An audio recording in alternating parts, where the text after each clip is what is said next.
আমরা এখন চলছি বাংলাদেশের তৃতীয় সৌন্দর্য রোড, যে রোড কিনা মাটির নিচ দিয়ে এক গুহার ভিতর চলে গেছে।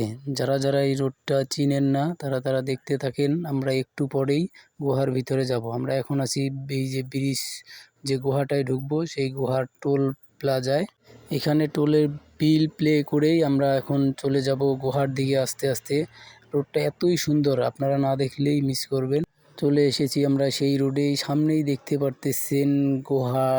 ওই যে কয়েক সেকেন্ডের ভিতরেই আমরা গুহার ভিতরে ঢুকতে পারবো। ভিতরে ঢুকলেই দেখতে পারবেন যে এত সুন্দর করে বানানো হয়েছে এই গুহাটি, দেখলেই যেন চোখ জুড়িয়ে যায়। দেখতে থাকেন বন্ধুরা, আমরা এখনই গুহার ভিতরে ঢুকে যাব। এই প্রবেশ করতেছি, করে ফেলেছি, চলছে গুহার ভিতরে সৌন্দর্য ভোগ করতেছি। আমাদের গাড়িকে ওভারটেক করে একটা প্যারাডো গাড়ি গেল। আমরা এখন এই প্যারাডোকে ওভারটেক করব, কারণ আমাদের গাড়িটা হলো পাজেরো, ওর থেকেও অনেক শক্তিশালী গাড়ি আমাদেরটা। দেখতে পারতেছেন কত সুন্দর রোড, কত সুন্দর দৃশ্য।